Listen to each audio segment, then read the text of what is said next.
येथे भव्य तिरंगा rally, doctor Hina Gavit, doctor Supriya Gavit यांची प्रमुख उपस्थिती। स्वातंत्र्य दिनाचे औचित्य साधून देशभरात हर घर तिरंगा अभियान राबविण्यात येत आहे। याच पार्श्वभूमीवर नंदुरबार तालुक्यातील घोटाणे गावात राष्ट्रभक्तीचा जागर करत भव्य तिरंगा रॅलीचे आयोजन करण्यात आले। संसदरत्न माजी खासदार डॉक्टर हिना गावित आणि भारतीय जनता पार्टीच्या अनुसूचित जमाती मोर्चाच्या उपाध्यक्षा डॉक्टर सुप्रिया गावित यांच्या प्रमुख उपस्थितीत ही रॅली उत्साहात पार पडली।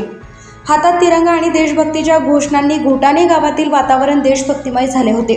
गावातील विद्यार्थी, शिक्षक, कर्मचारी, ग्रामस्थ तसेच भारतीय जनता पक्षाचे पदाधिकारी आणि कार्यकर्ते मोठ्या संख्येने या रॅलीत सहभागी झाले। यावेळी भाजपा तालुका अध्यक्ष दीपक पाटील, नगरसेविका रेखा चौधरी, शोभा चौधरी, नीता मराठे, नगरसेवक पंकज चौधरी, भाजपा नेते अविनाश माळी, सामाजिक कार्यकर्ते शेखर पाटील, सरपंच सचिन धनगर, सागर तांबोळी, सरपंच लोटन पाटील, उपसरपंच डॉक्टर मनोज गिरासे, सरपंच राजू मराठे, सरपंच शरद पाटील, सरपंच व्यंकट पाटील, अर्जुन मराठे, सतीश मराठे, ॲडव्होकेट प्रकाश भोई, दीपक चौधरी, भूषण सोनार, विकी मराठे, आकाश कडोसे, जगदीश पाटील, रवींद्र गोसावी यांच्यासह पक्षाचे पदाधिकारी उपस्थित होते। हर घर तिरंगाच्या माध्यमातून प्रत्येक घरात आणि प्रत्येक मनात राष्ट्रभक्तीची भावना जागवण्याचा संदेश या तिरंगा रॅलीतून देण्यात आला।